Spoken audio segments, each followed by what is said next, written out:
everyone, I am Rebecca from ChemKnits, and today we are going to use up some leftover yarn and leftover dye to create a pretty Superwash Merino Cashmere Nylon yarn. Now this Superwash MCN yarn was from Dyer Supplier, which is now out of business, so the yarn is discontinued.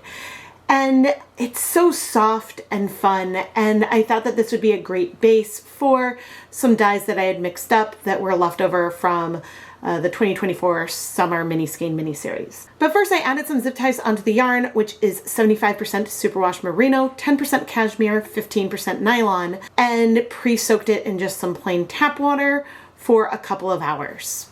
The dyes I'm using I mixed at an approximate 0.3% stock solution, where I measured out half a gram of dye and dissolved it in these containers which hold around 150 milliliters of water. This is not as concentrated as I normally mix up my dye stocks, but for the project I was using before, I didn't want the colors to be as concentrated, so that's why I made them less so. You can mix your dye stocks at whatever concentration you want. Thankfully I labeled the containers so I could see that I have indigo, bright aqua, peach blush, and teal green as the 4 colors we're going to use for our project. But obviously there is a lot less of the peach than I have of the other colors. I set up the dye bath with our 200 grams of yarn in my 4-inch deep full-size catering steam pan. If you want to learn more about the tools or dyes I'm using in today's video, I will have links and affiliate links down in the video description. I then took some of the pre-soak water, which again had no acid in it yet, and poured that on top of our yarn just so that way it would be nice and well covered. Next I added multiple tablespoons of white vinegar and then some more water because I didn't want things to be too compressed. I wanted, when I added the dyes onto the yarn, for the colors to be able to spread through not just multiple layers of the yarn, but maybe spread out and mingle so we could create something soft. I heat up the pan and then started pouring the dyes on, creating almost a symmetric kind of pattern. And I used a heat-safe spoon to help move the dyes throughout the yarn. This again is going to help distribute the color further, because sometimes with high acid and heat, if you add dyes onto a superwash yarn, they might strike fast and leave a lot of white behind. I wouldn't have been upset if there was white behind, but I wanted a softness to our colorway. Bright aqua and teal green can feel a little bit similar at times. More pastel teal green isn't quite as vibrant as bright aqua. It's not as bright, it's a little bit more muted, but the tones are still similar. So I tried to keep those two distinct and separate. And then in some areas where I still had a little bit of white left, that's where I finally brought in the peach. I'm hoping to have a pop of it, but I know it's going to be a really subtle player against all these other colors. If you couldn't tell, I am filming this voiceover after the fact.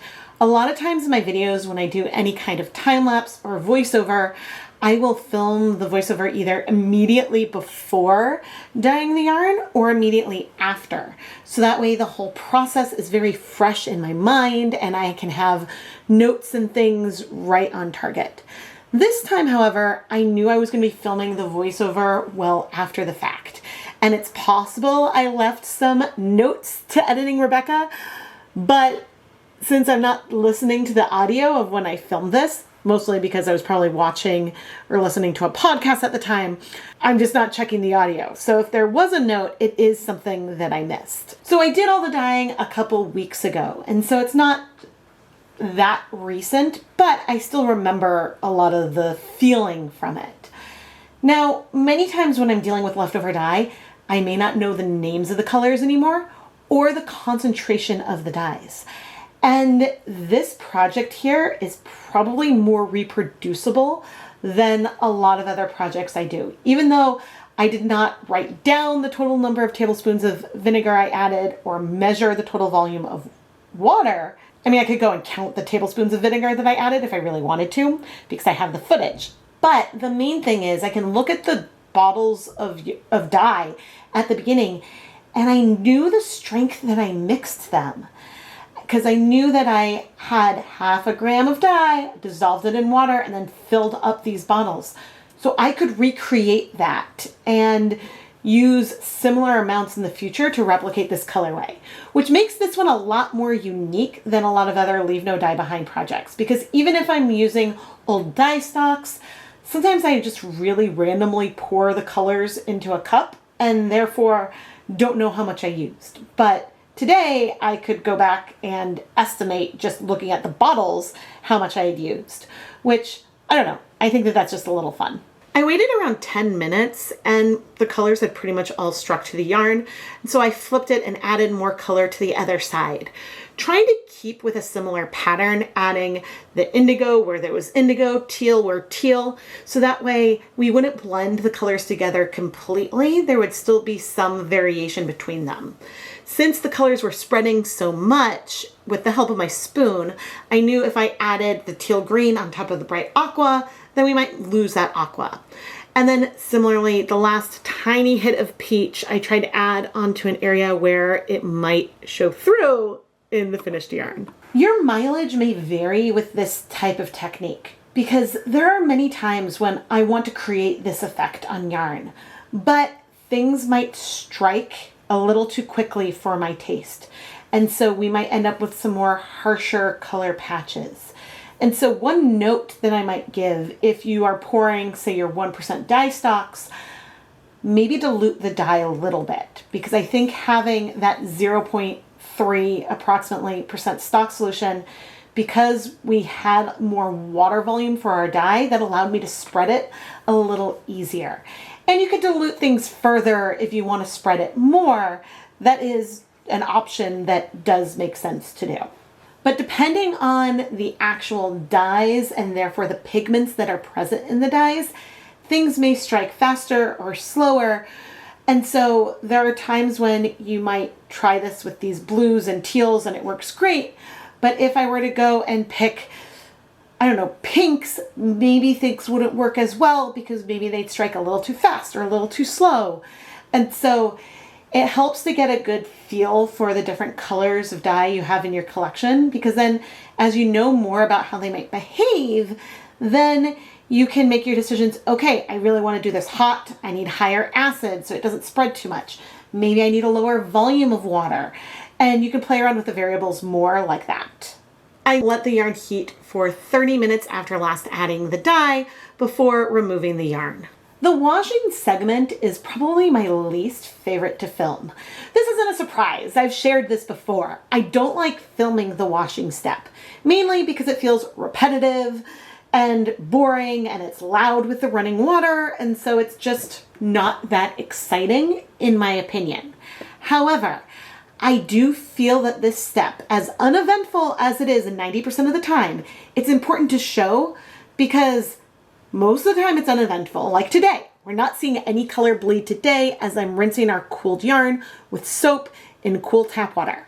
But occasionally there is some bleeding. And so I think it's worth showing a circumstance where that might happen. Am I surprised or was I expecting it? How do I deal with it? And so I think that that is a step. For the rarer times when there is an issue, it's helpful to have shown it so that way, hopefully, if you've watched a lot of my videos, you know most of the time when you dye yarn with acid dyes, there's not going to be bleeding in the end. It's not necessarily a bad thing if there is, but you should expect that, okay, if the dye bath was clear, reasonably, this should be clear and be very wash fast. And so I hope that this is helpful. But anyway, when I got started, the dyeing tutorials that were out there, people didn't really show the washing process or the finished yarn in the videos. And I know in my shorts, I don't always show the finished yarn, but those are less than like a minute. So I try to have these, especially in the longer form videos that I create. Our finished dry yarn is like a mermaid. It's very ocean friendly. And I think those hints of peach blush, which are hints, they aren't really present through the entire thing, but it adds a lovely surprise element of contrast that I think is delightful with these teals and blues. But it is so subtle, and I'm glad it's more subtle versus harsh. And fingers crossed, but what we've learned from trying to hand paint a skein of yarn the wrong way, even though the peach doesn't go all the way through the skein. Hopefully, because of the way I think Mills wine skeins, it should be well distributed with that in the colorway. Or it might be a little more asymmetric down at one end more than the other. You won't know until you work with it. As I pull back again, if you look closely, you can still see the peach there. It is very present. It's just subtle. And I don't know if someone would look at it and be like, ooh, that's a mistake, but it was extremely intentional. And so I am such a fan of this color combination. And I know that I dyed for the SMSMS 5 colorways around this palette, with this palette in mind, and I would love to do so much more. So if there's a technique that you would want to see with these colors, maybe sort of pumping up the peach a little bit, let me know what you would like to see down in the comments below. And I had to pause because the ice cream truck is going by, and so hopefully that isn't being picked up on camera. Oh my goodness.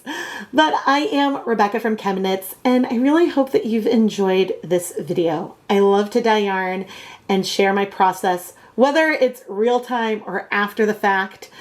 This colorway is just absolutely stunning. And if you want to bring it home, it may still be available in the ChemKnits Creations Etsy shop. You can find the link to my shop down in the video description, but just about all of the yarn in the shop has been featured in a ChemKnits Tutorials YouTube video.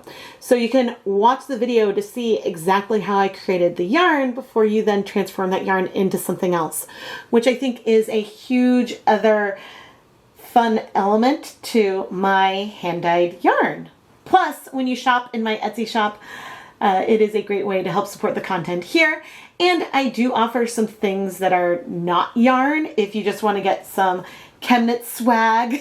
I mean, I have stitch markers, tape measures, a couple keychains, so nothing huge, but you can find that in my Etsy shop as well. Please subscribe and turn on notifications so you never miss a new video. I am Rebecca from ChemKnits, and thank you so much for watching.